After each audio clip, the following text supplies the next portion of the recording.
Do your wind spinners look something like this when you complete them? Pretty sad. No structure, it's just doing its own thing. Wind spinners are fun and can be an easy beginner-friendly project, but there are a few common mistakes that can affect how they look and how they spin. If your wind spinner isn't turning the way you expected, or it's floppy, or your tension is just completely off, you may be making one of these mistakes. Let's go over the 5 most common ones and how to fix them. Mistake number 1 is starting with a chain that is just too short. A shorter chain creates a smaller spinner and may not give you enough curl for that full spiraled look that you're going for. For most of my wind spinners, I like to chain between 65 and 75. That's my ideal length, and they usually turn out to be between 12 and 14 inches long, which is ideal for me. They're not too short, not too long. Mistake number 2 is using yarn that's just too heavy. The type of yarn you choose can make a huge difference, and I'm going to show you 2 examples right now. So one example is this wind spinner, which I made with worsted weight acrylic yarn. You can see it does spiral pretty nicely, but it's pretty bulky looking, at least in my opinion. I made the same wind spinner using all of the same stitches in cotton weight 4 yarn, and you can see the difference. It doesn't look as bulky. The rows seem to be spaced out more, and the only difference in these 2 is the yarn I used. I used the same hook, all the same stitches, everything is identical except the yarn. So this is a weight 4 acrylic and this is a weight 4 cotton yarn. The cotton yarn also doesn't feel as heavy, even though it's longer than the one with acrylic yarn. And personally, I don't enjoy the look of the yarn fibers when I use acrylic yarn, but that's just personal preference. I have found that lighter weight yarns work much better, and here's an example of that. This is a combination of Yarn Art Jeans, which is a weight 2 yarn. It is cotton and acrylic, and I used a 3mm hook to get this.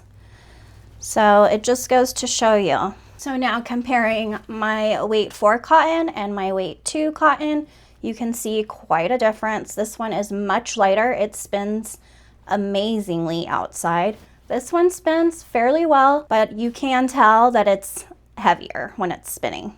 And this is also my favorite combination of yarn and hook to use because it keeps it somewhat dainty, which is the look that I'm always going for with a wind spinner, and it just looks a bit more professional and polished. I've noticed that all of the ones I've made with this yarn hold their shape very well. If you're looking to level up your wind spinner, try some Yarn Art Jeans with a 3mm hook. I have plenty of tutorials on my channel if you want to check them out, and I will link the playlist down below. Mistake number 3 is you're either crocheting not enough rows or too many rows. The number of rows you crochet for a wind spinner will affect the final look of it. Too few of rows will make your wind spinner look a lot less full and like there's not much there, and too many can make it heavy, weighed down, way too bulky, and it may not spin that great in the wind. Personally, I have found that 3 to 4 rows works great for a wind spinner. Mistake number 4 is tension, and tension can affect you in 2 different ways. You can have tension that's too loose and tension that's too tight. For example, loose tension can end up with something kind of all over the place. This is a weight 4 acrylic yarn, and I used the hook recommended on the label just to see what would happen. And you can see that in some spaces it looks too tight because the stitches are going up,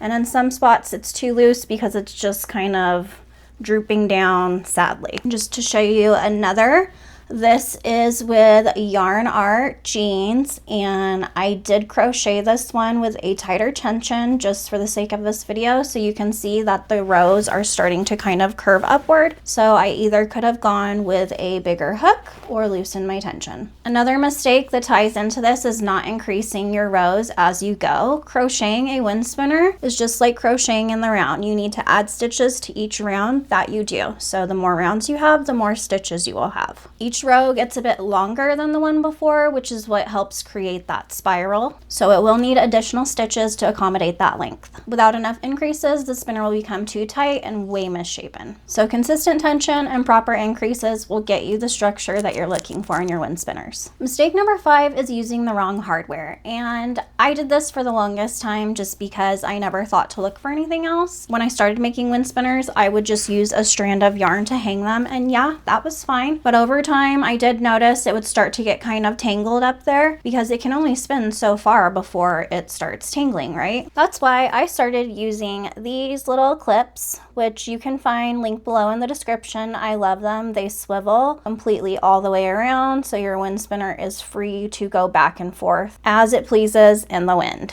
I've started using these on all of my wind spinners because they rotate so freely. It's just another way for me to level up my wind spinners. New level unlocked. For a little recap, I'm going to go over the tips that I suggest that you try on your next wind spinner. Number 1 would be to chain between 65 and 75 stitches. Use a lighter weight yarn whenever possible, and tell me that you don't love your wind spinner more. My favorite combination again is yarn art jeans and a 3mm hook.